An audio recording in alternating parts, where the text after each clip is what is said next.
our class today. It looks like we are getting started right out of the gate. So welcome everybody to the Michael's online community classroom class. I'm Meredith Roddy and I work for a company called Beadalon. Artistic Wire is also one of our brands, and if you do a lot of shopping at Michael's like I do, you are probably very familiar with our brands. So thank you so very much for joining us here in the Michael's Community Classroom today. Please, as you are joining and as we're waiting for everyone to hop on and get here to take class with us today, let me know where you're from. I would love to see in the comments where you're from, and I always love knowing if this is the first class that you've taken with me, or if this is more, or if you've joined me for many classes, because I think this is now our 16th class. Oh my gosh, we've done 16 classes for the Michael's Community Classroom, and each one is more fun than the last. So just to let everybody know, we are recording this class. So if there is something that that you need kind of an extra eyes on, or need to go back and watch over and over and over again, you can do that on the replay. Michael's usually posts within 24 to 48 hours after the class has ended. So again, my name is Meredith, and Yvette from Beadalon is here as well. She is in the chat room. So if you have any questions at all, if I have been unclear on a step, go ahead and put your question in the chat, and either I'll see it and be able to address it, or Yvette will type in the response, and if it's something she needs me to really stop and pay more attention to, she'll go ahead and interrupt me as I am going along in the instructions. She will also post the instructions in the chat. And I learned yesterday from watching another class that if you are watching on your phone, you won't be able to access those instructions. However, if you are registered for the class, Michael's will have either sent previously or will send after the class the instructions for you. So if you don't see them, if you don't see that link because you're watching on your phone, that's why. I just learned that yesterday. Additionally, she'll be posting the instructions as we go along. So you'll be able to follow along as I make my necklace today, and hopefully you'll be making your necklace as well. So what are we making today, right? You signed up for the class. Hopefully you saw the picture, but I'm actually wearing the necklace that we are wearing today, or that we're making today, I should say. And it is a blood drip style necklace, right?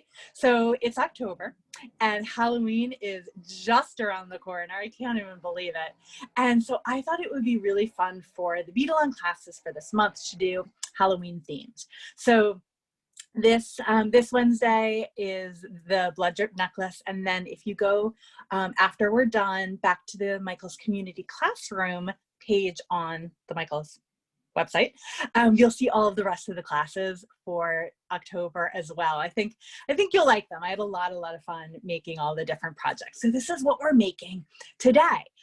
And let me see, I'm gonna take it off. Am I going to take it off? I'm going to take it off, and we'll talk a little bit more about all of the pieces and parts as we are going along. So I think it looks like, oh my gosh, Linda is here, and it is her 5th class. Thank you so much for joining me so many times. I really appreciate that. Okay, so it looks like we probably have the majority of our students here. So Felicia is moderating from Michael's, and if you want to go ahead and take that overhead camera, I think we are ready for it now, and we can go over all of the different pieces and parts and supplies that we need for class today. I also have a very silly golden retriever who is keeping me company, so maybe we'll see a little tail wag at some point in the in our class today. Okay, so a little bit of a closer view of the necklace that we're making today. And you can see that it is on this clear monofilament. So it really does look, when it was on my neck, it looks like blood dripping off of my neck. So great for a Halloween party, great for a Halloween costume, great for just kind of a fun, whimsical design for our themed month of Halloween projects. So to make this necklace, we're going to need a bunch of supplies and a bunch of tools. So I'm going to go over each one in turn so that you'll know what you'll need for our project. So first and foremost, we are going to need a material called Supplemax, and I'm using the 0.012 inch or 0.30 millimeter diameter. There are a couple of different diameters of this, and any one that you have would work. This is just the one that I happen to have and that worked nicely with the with this project today. But you can see it's a clear cord. It's a monofilament.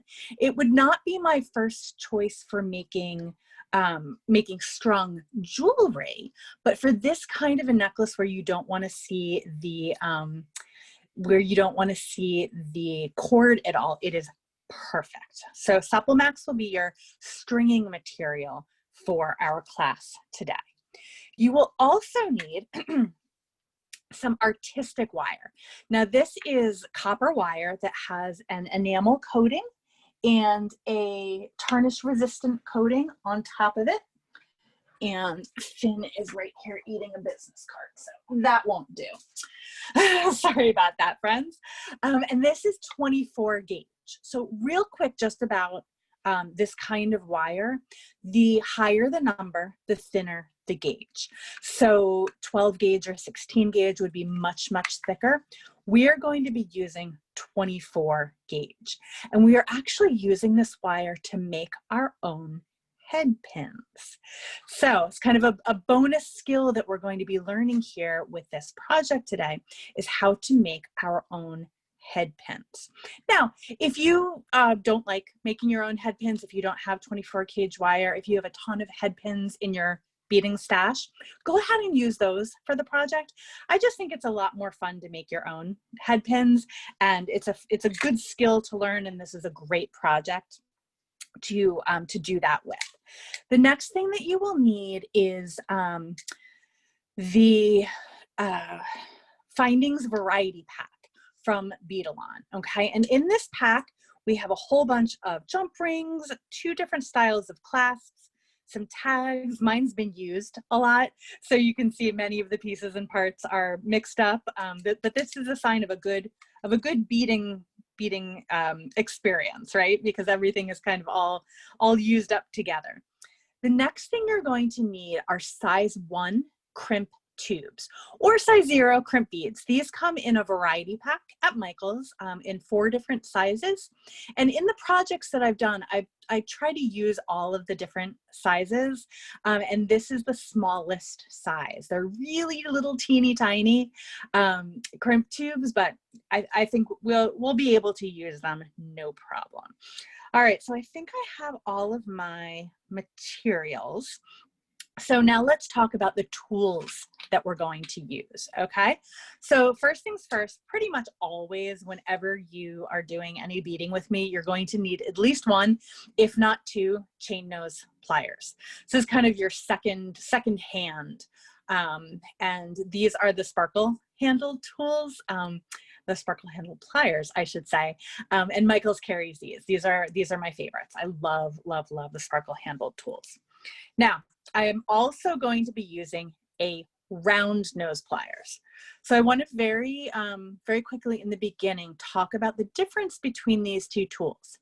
You can see the jaws. So one is flat and kind of shaped like an alligator, and the other is round.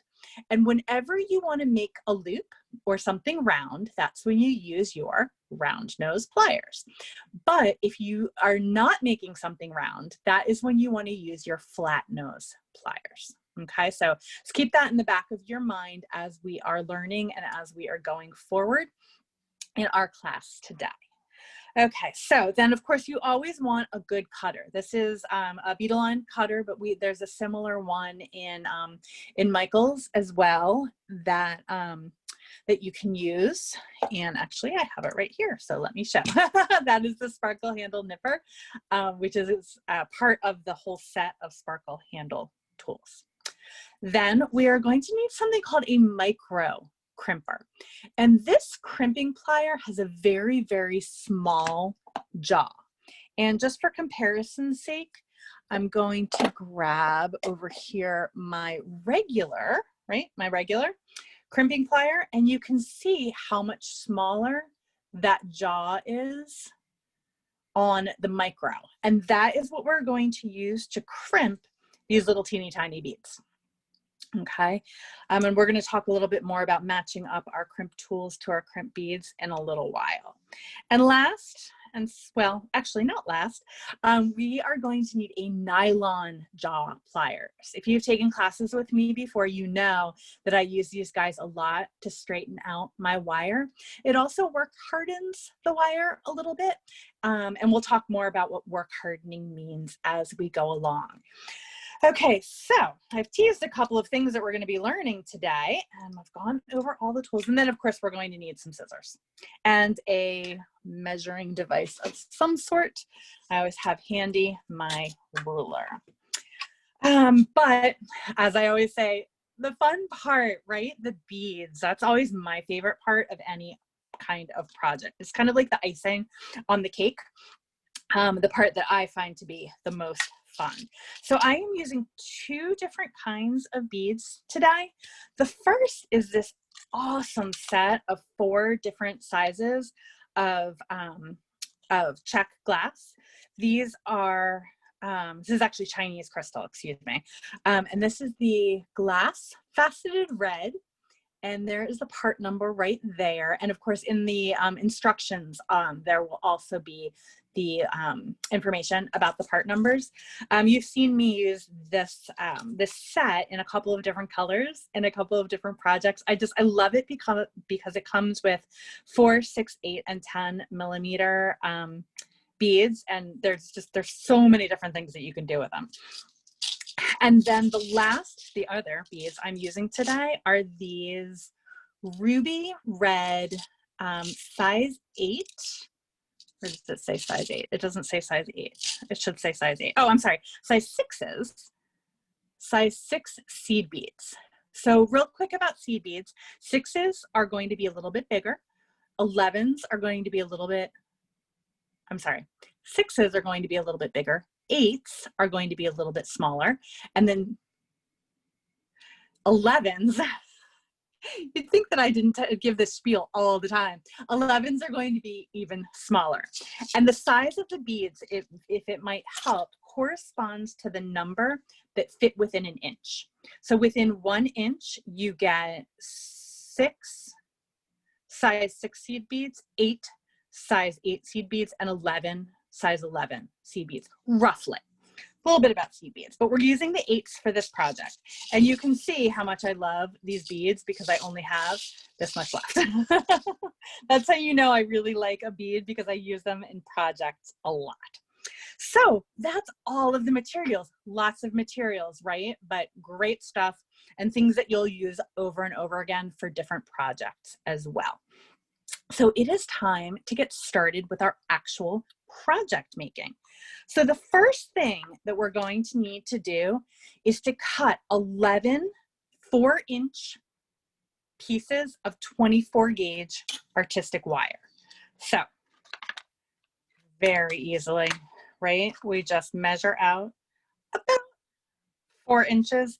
I always like to give a little bit more. I always think that when you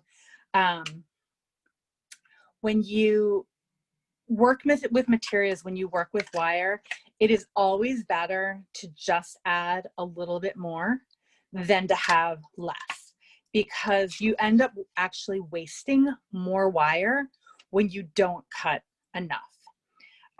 Because then you have to do the whole thing over again. And you can see I'm roughly kind of measuring these against each other. and I'm gonna cut 11 of these. If you wanna do 15, do 15. If you wanna do 9, totally fine. I like keeping an odd number though, just kind of as a general rule in most of my design work. I think that an odd number looks nicer in the final analysis. And once again, this is the 24 gauge artistic wire, and these little dispenser spools, I always like to give this tip. When you open them up, if you poke the wire through the little hole here in the back, it actually keeps, it's almost like a wire huggy. It keeps that wire nice and contained in the package, and so you don't end up kind of getting wire you know, tangled up around everywhere in your workspace. So it's a little tip. Keep the wire in here. Sometimes I do, sometimes I don't. It kind of depends on what I'm working on, but for the most part, it's really good just to keep that in the case. Okay, so after now clearly I've only cut 5 pieces here, but you get the idea. You're going to to do as many as you need for your project. So the instructions call for 11. So now what we're going to do is we're going to learn how to make a knotted head pin. I'm going to take the camera down to my workspace just a little bit more, and then I'm going to kind of move my necklace out of the way so we have a nice clear space so everybody can really see what I'm doing here. So if you watched my Everything Earrings class last week, you will be familiar with this technique. But if you haven't, it will be new to you. And I'm going to show it a couple of different times.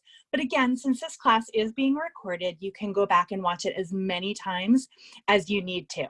And Yvette just posted the instructions. It looks a lot more daunting than it actually is. So just stick with me, take a deep breath, and we'll be all together.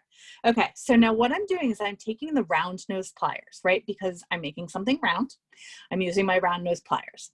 And I'm going to hold the wire, that 4-inch piece of wire, in the very, very tip. So I'm not holding it up here. I'm not holding it like this. I'm holding it all the way in the very, very tip of the wire. Okay, and now what I'm going to do, and I'm using, I'm holding my pliers in my right hand, my dominant hand. If you are left-handed, you would do all of this, the opposite. And I'm going to just gently and slowly turn my right hand. You can see I'm giving it a little wiggle. I'm going to turn it around, and I'm going to keep turning. Again, I'm going to show this a couple of different times from a couple of different angles. 3 times around, and I'm making a coil. So think of like a bed spring or I don't know, a coil, not a spiral. So let me see, I'm just gonna challenge my phone right here to see how close up I can get this before I lose focus, because I really want everybody to see this coil, okay? So after I have this coil, what I'm going to do is I'm going to take my thumb, and I still have it on the pliers. I haven't moved it off the pliers at all. I'm going to take my thumb and I'm going to push it up so that it is now going the opposite way, resting against that coil. So once again, we're just going to challenge my phone to see how close we can get that coil. There we go. Okay. So now what we're going to do, now we get to take it off. Okay, so we're going to take it off of the pliers and put those down. And now what I'm going to do is I'm going to kind of reposition it in my fingers, because what I'm going to do is I'm going to thread the end back through that coil. Okay. So the end is now coming back through that coil. Now, that doesn't look like very much of anything, does it? This is where you have to have faith and believe in the magic. So my next step, and you can see I just kind of pulled it down just a little bit to get it ready. That's where the nylon jaw plier comes in really handy, because what I'm going to do is I'm going to hold that nylon jaw plier right up against that little coil. And I'm going to hold it in my left hand. So I'm switching hands. So I'm holding it in my left hand. And now I'm going to come with my flat nose pliers. Now keep in mind, I'm not grabbing my round nose pliers again. I'm grabbing my flat nose pliers. And what I'm going to do is I'm going to pull the wire. When you do it really slowly like that, there you go. I'm going to pull the wire all the way out so that that wire slips through the coil and creates a little knot. Okay. And so my wire is a little wonky, right? That doesn't look like a very nice head pin. So what I'm going to do is, once again, with those nylon jaw pliers, I'm just going to, I'm going to bump everything as I do it, but I'm going to pull the nylon jaw pliers against that wire so that it straightens it out. Okay. So now I have my little knot here on the end and my head pin, right? So cool. This is one of my absolute favorite things to make and to teach. And I call it, I didn't invent the technique, but it is called a knotted head pin, right? So let's try that one more time. And before we get to the next step.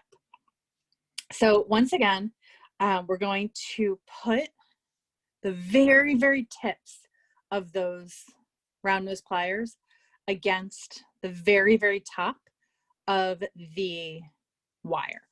And I'm going to turn my wrist, and I'm holding the wire between my thumb and my index finger of my left hand, and I'm just twisting around to make a coil. So it's not a spiral, but rather a coil. Okay, so holding it still with my round nose pliers, using my thumb to press straight up, take it off the pliers,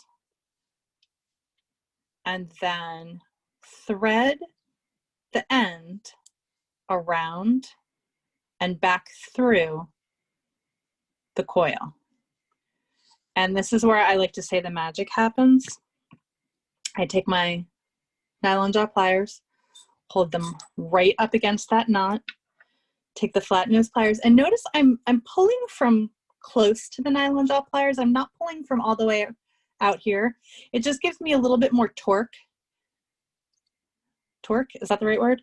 A little bit more power when I move my pliers closer to the nylon jaw pliers. And then I have my little knot.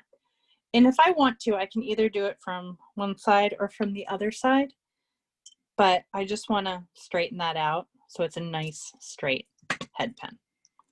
Okay, so we need to do that 11 times, but of course you don't need to watch me do this 11 times. I think after 2 times, maybe going back and watching it on the replay, no problem. So after you've done 11 head pins, or as I mentioned in the beginning, if you don't like this technique, or like, I don't have a nylon jaw plier, this is not my bag, just use a regular head pin. I just think it's really fun, to have everything be made by my hands. And also, this is a great technique to have in your beading arsenal, because if you're making something out of a different color, maybe you're using purple artistic wire, or a nice bronze color or rose gold, and you don't have matching head pins, well, you can always make head pins yourself. And I have made mine out of 24 gauge wire, but after you've done some good practice, if you don't have 24 gauge and you want to use 22 gauge, that will work as well. Anything thicker is not going to be, it doesn't work for me. It might work for you, but I don't like it as much. Okay, so in the instructions, I have bead counts for how I made my necklace. So let's go ahead and string up a couple of the dangles with the bead count. So the first one I mentioned, and Yvette just posted it. Thank you very much. I'm going to do 2 of these. So one 4mm bead, and that is the biggest bead. I'm sorry. Let me step back for a second. So from our strand, we are using the two smallest sizes. So these are 3mm and these are 4mm. And actually, if you ended up measuring them, it's more more kind of 4 and 6, but we're just going to stick with 4 and 3 because that's what it says in the instructions. So I know that these are a little bit bigger than in the instructions, but they'll do just fine. So without having them come off of the strand, I'm going to put those back over here, and we're going to start with, we'll say, the biggest. So we're going to make 2 with one of the larger of those 2 beads, and then 9 seed beads. So couldn't be easier, right? Where's my little pile of seed beads? I'll put it away.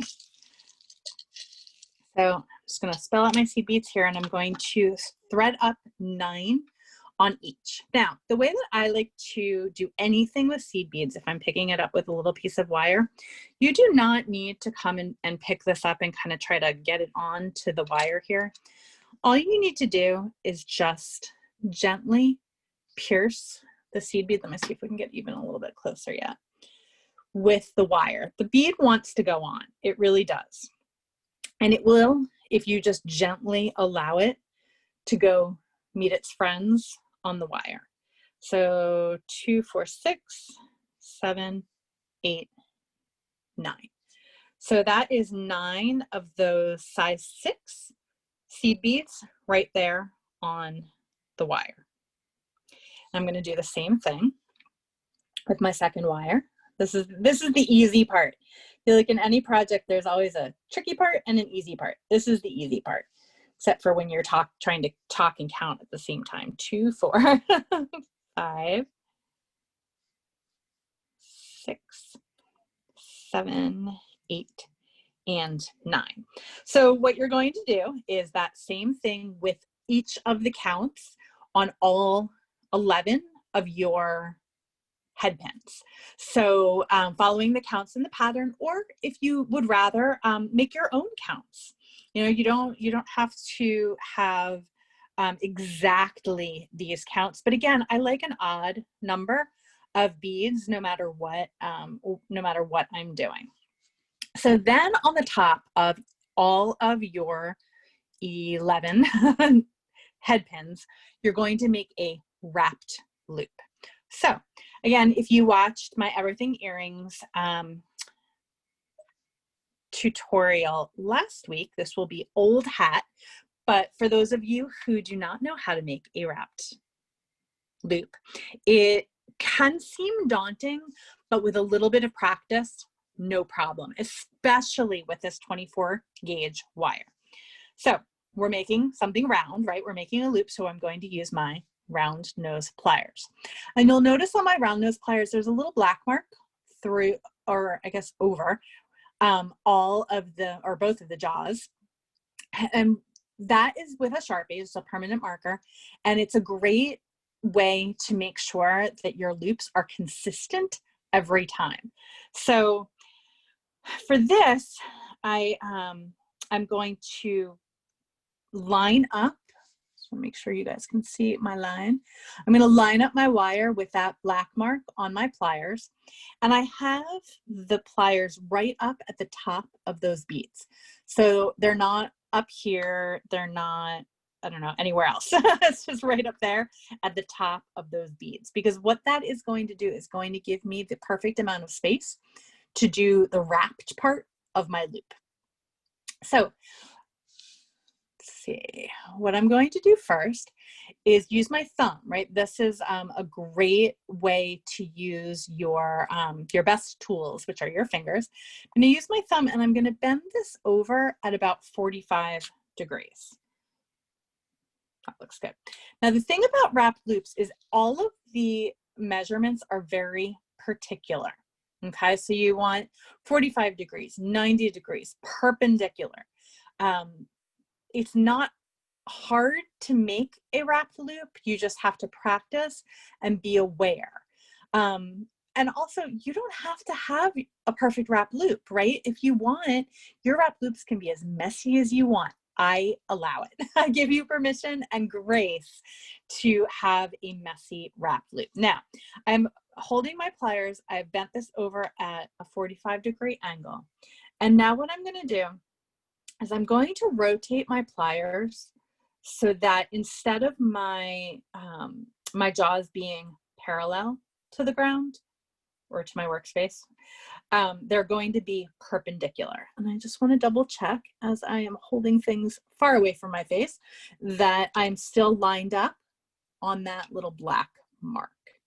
So now what I'm going to do, again with my best tool, my fingers, is I'm going to pull that wire around the top of the pliers and down to whatever this 45-degree angle is.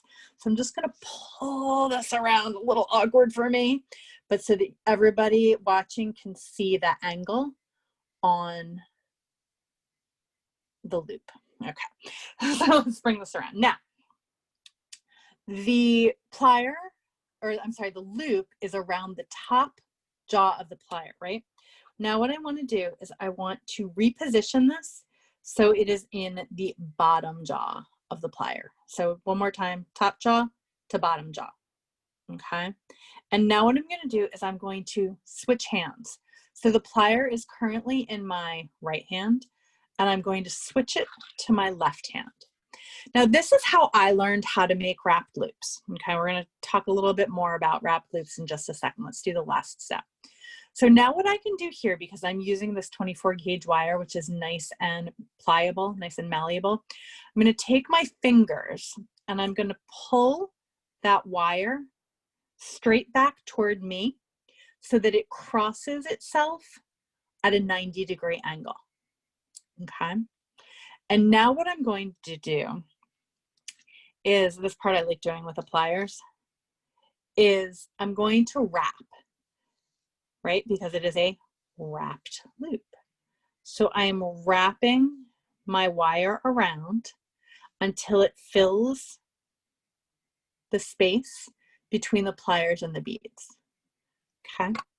And I understand if this is the first time watching somebody do a wrap loop, when you break it down into all of the separate steps, it looks very complicated, but I'm going to do one up to speed and it is not complicated at all. All right, last step is to come in with your nippers and cut the tail, or to cut the the excess wire off. And then the last step, and this is the one that kind of makes the difference between a professional looking wrap loop and a not professional looking wrap loop. If you need to, come in here and just squeeze down any excess tail. If you weren't able to get it as close as I did, just squeeze that tail down so that it isn't poking out. Just want to make sure I get mine down nice and tight. Okay, so that is a wrapped loop. Let's make another one. And I'm going to do this one a little bit faster. So once again, right on the top of the beads, right against that black mark on my pliers, over, switch, around, switch, around, pull toward me. And then this is where I like to use my pliers to wrap around. And like I mentioned, there are a couple of different ways to make wrap loops. This is how I learned and how I find it most comfortable. But if there is a different way that you have learned and you can make a nice wrap loop that way, by all means. Now see how I have this nice long tail here? That I don't want. So I'm going to try to cut it a little bit closer. And then if I can't get it any closer, I'm just going to back my camera up just a little bit so I stop bumping into it. again, that kind of that difference between I need it jewelry and a more professional jewelry is tucking that little tail in so that you can't see it. Okay, so what you would then do is wrap loops on top of all of your 11 pieces. But luckily, before we went live today, I actually made all 11 of my pieces in the count that I designated, because really, we didn't really need to see me do so many of those, right? So now what we're ready to do is get started actually making and putting together our whole necklace. So after you have made your 11 or your 15 or your 9 or however many drops that you want to make, you're ready to go ahead and start the necklace part. So the first step, and Yvette has posted it already, is to grab that Supplemax. So we talked about Supplemax being a clear monofilament, and it says it right here on the package, illusion cord.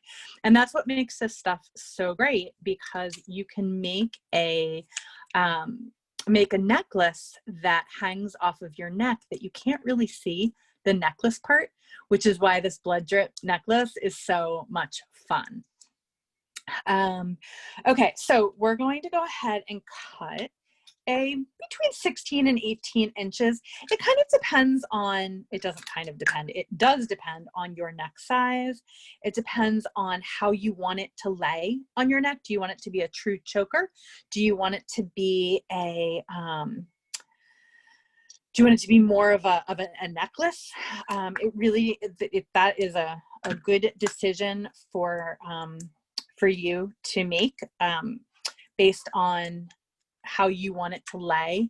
And a good tip is to take a ribbon or a string or a piece of beading wire or even the Supplemax itself and just measure it on your neck in a mirror and see how you want that to be. Just as a good tip and good beading practice, a good habit to get into is to make sure that you put your clips back on your materials afterwards. It just keeps them nice and neat and in place. Sometimes I neglect to do that and I come back to a great big mess of beading, stringing materials. Okay, so now this is where we come to our size number 1 crimp tubes. I'm going to just tap out a couple of these onto my workspace, and you can see, or can you even say, that it is they're very small, right? But even so, even as small as they are, they still want to come up onto the, they still want to come onto those crimp tubes. So just like you would do with a seed bead, you just take your stringing material and just kind of guide it into that crimp tube, and then it's on. You don't really have to worry about anything besides that. So I'm going to pull that back just a little bit now. And I have here a tag, and I like to just keep my tags and my clasps together. But let me just show you how this, especially when you're teaching, you don't want your tags and your clasps to roll away when it comes to time to grab them. So I just keep them together. It's good practice to get into. So now what I'm going to do is I'm going to thread the end of my Supplemax through that tag. You can do the spring ring part of the clasp first. Also, it's just a habit that I get into. I always do the smallest part of the clasp first. So just like we do for any crimping, I'm going to come through around that clasp and back through the crimp tube. And this can take a little bit of finagling or finessing, but again, the crimp tube wants to go over. So we just kind of have to gently guide it and then tighten it up. Now, as with all crimping, you want to make sure that we leave a little bit of wiggle room here. You see how I have about 1/8 of an inch of wiggle room? Let's make sure that we can all see that. Yep, okay.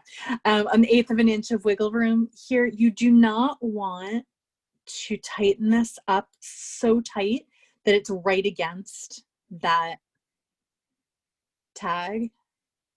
You want to have some give, which allows a couple of different things. The more tension you have here on that tag, the more likely that it will cut through this material, especially on a place where you need some movement, right? That's where the clasp is. So if you tighten your crimps up too tight, it is not going to make for a structurally sound jewelry piece. So, oh my gosh, that's such a perfect angle. All right, don't move your hands, Meredith, not an inch. So for crimping is a 3-step process. And again, I'm using the micro crimper because that is what corresponds to these little teeny tiny size 1 crimp tubes. And I'm going to just gently place it in the front jaw and compress it. And what that does is it turns that crimp into an oval shape. And it allows for the second part, which is coming in this back jaw here, and again, pressing down. Crimping is not a death grip kind of a technique. It's more of a finessing. Okay, so now I've come in this back jaw and I've made my crimp tube into kind of a peanut shape or a bean shape. And now I'm going to come back to the front. Gosh, I love how that camera angle is working. And I'm going to compress that bean shape so that it is a rounded shape. And you can see that I'm kind of moving my crimp tool around in a circle to get that crimp tube really nice and crimped. Then this is the time in class that I always advise against what your natural inclination will be, which is to come here in the front and smush it down. Don't do that. All that will do is end up compromising the stringing material and not making it more secure. It actually makes it less secure if you come back in and do that, the smush down at the end. Don't do that, please. Make a promise. So now you want to make sure that you're cutting the small end. We've all been there where we've cut the long ends before, but you just want to make sure that you snip that small end off. And so now we're ready to go ahead and start our stringing. So starting on the side that doesn't have a clasp, obviously, the pattern is 3 beads, 1 drop, 3 beads. So you can choose any way of laying out your drips that you want. This is kind of just random. They were in a pile and now they're not in a pile anymore. They're next to each other. So I think I'm gonna try that because you don't want it, well, you might want it to be symmetrical and that's okay. But my blood drip necklace is not symmetrical. But again, I just kind of had everything and I picked them up in a random pattern, but the symmetry is using the 3 seed beads in between each of the drips. So I'm going to go ahead and I'm going to pick up 1, 2, 3. Now I'm just kind of looking over and out of the corner of my eye on my work table, I can see a collapsible eye needle. If you are struggling to pick these beads up with just the Supplemax, go ahead and use a needle. There's no reason why a project needs to be harder than necessary. If you'd like to use a needle, that is totally fine. But you would still put on 3 seed beads and then 1 of the drops.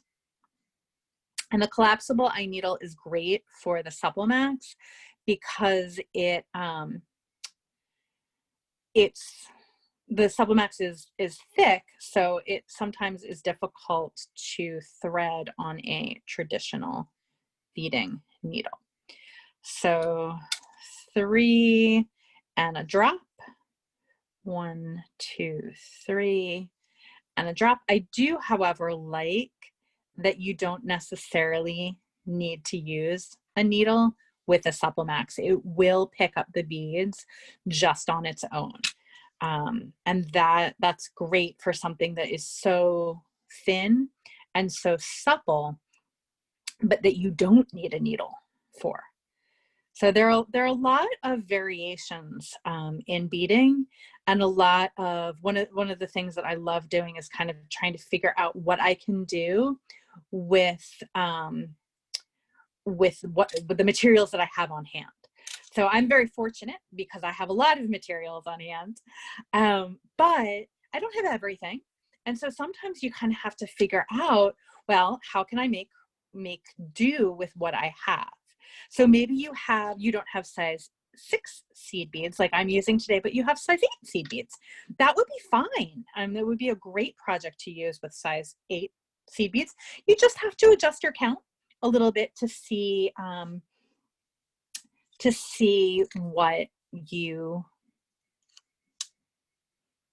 many beads you need to use to get the effect that you want. And of course here I have now run out of my seed beads. So now all I'm going to do is I'm going to grab some of the samples that I made before and cut them apart. And let's see, 1, 2, 3, 4, 5, 6, 7, 8, 9, 10, 11.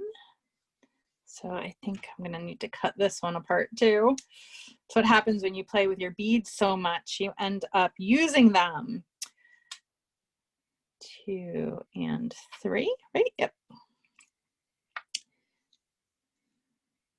And my Supplemax is very slippery. It does not want to stay in my collapsible eye needle, but you know what? I am going to show that Supplemax who is boss, and it is going to stay in there if I want it to. So the great thing about design and the great thing about really all beading is you can almost always substitute materials. So if you don't have Supplemax, you could do the same technique with beading wire. You could do the same techniques with thread. It would just look a little bit different, right? But who knows, maybe by using a different material, you will end up finding a really neat new way or a new look for a project. I think I'm going to end up with exactly the amount of beads that I need. That's going to make me very, very happy.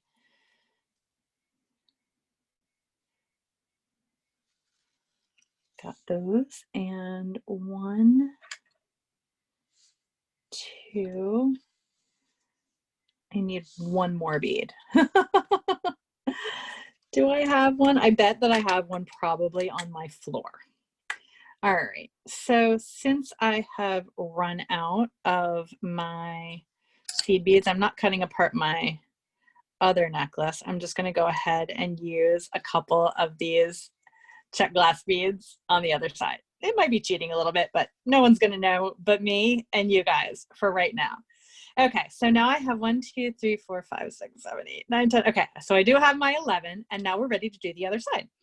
So if you wanted to, you could put a crimp bead, or you could have put a crimp bead on here first and here to hold this in the middle.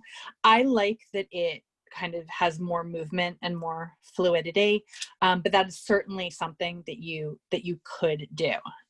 And luckily I have a little bit of extra because I kind of mangled the end of my my Supplemax trying to force it through a needle that was definitely seen better days. Okay, so now last step, right? We're ready to add our other crimp tube to the end. And as I mentioned in the beginning, you just want to make sure that this is the right size, that you want it to be either by using a tape measure or a ribbon or even the Supplemax itself. on your neck. Mine is, I think it's about, let's measure it exactly. I will tell you. For my neck, my necklace is 14.5 inches, but different size people have different size necks, right? So you want to go ahead and make sure that yours is the right size for you. And once you have done that, just like we added the crimp tube in the beginning, we are going to just come down a little bit closer. We're just going to guide that crimp tube onto the Supplemax, just like before. He wants to get onto that Supplemax, so we just have to make it easy for him. And now we're going to go ahead and do that same crimping technique on the other side. So since I have my spring ring already attached here to my tag so that it doesn't wander away from me, I'm going to come around here and through the clasp, back through the crimp tube, snug everything up.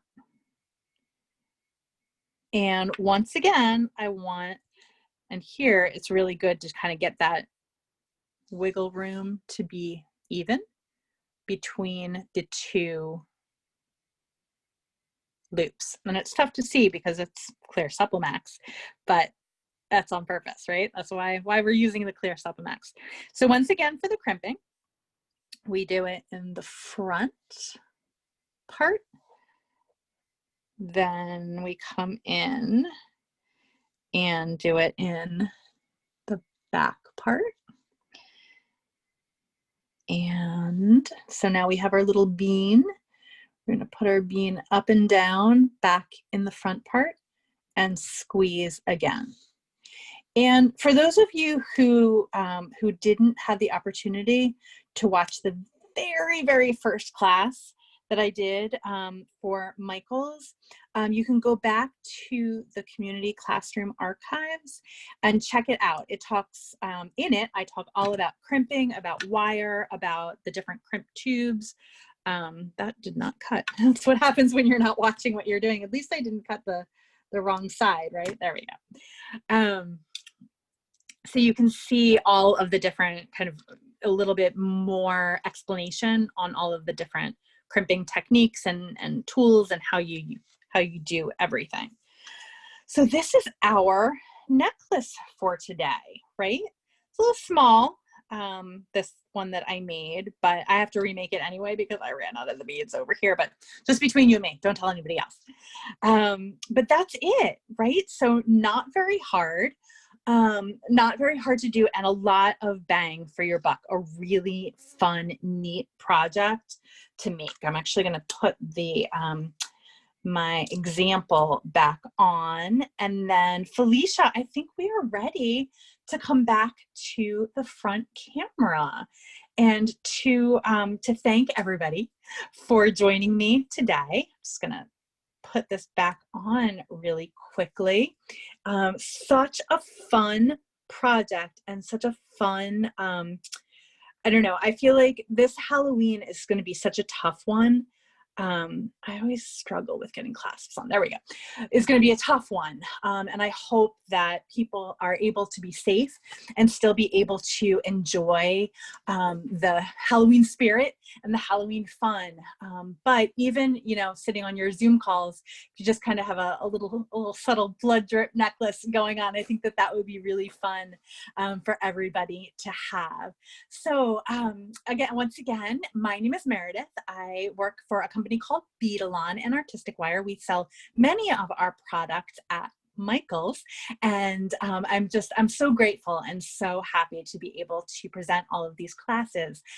So just as a reminder, if you liked class today, if you liked learning from me, all of the last 15 classes that I've done are on the Michael's archived community classroom page. This class will be posted in about 24 to 48 hours, and then all Wednesdays, 2 o'clock Eastern Standard Time throughout the rest of the year, I am going to be teaching classes for Michael. So Halloween themed for the rest of this month, thankful and Thanksgiving themed for the rest of November, and then we're going to have some really great classes in December for the holidays. And we might just have, in fact, we are going to have another instructor from Beadalon, Yvette, who usually is in our chat room answering all of your questions. She is going to be teaching a couple of classes that I am so super excited about. So we're going to reverse our roles and learn a little bit from Yvette. So thank you very much to everybody. I'm seeing all of the comments coming through with your gratitude and your thanks, and I thank you as well for hanging out with me and spending your valuable time learning some new beading skills. So that's it. That's it for me for today. And until next time, happy beading.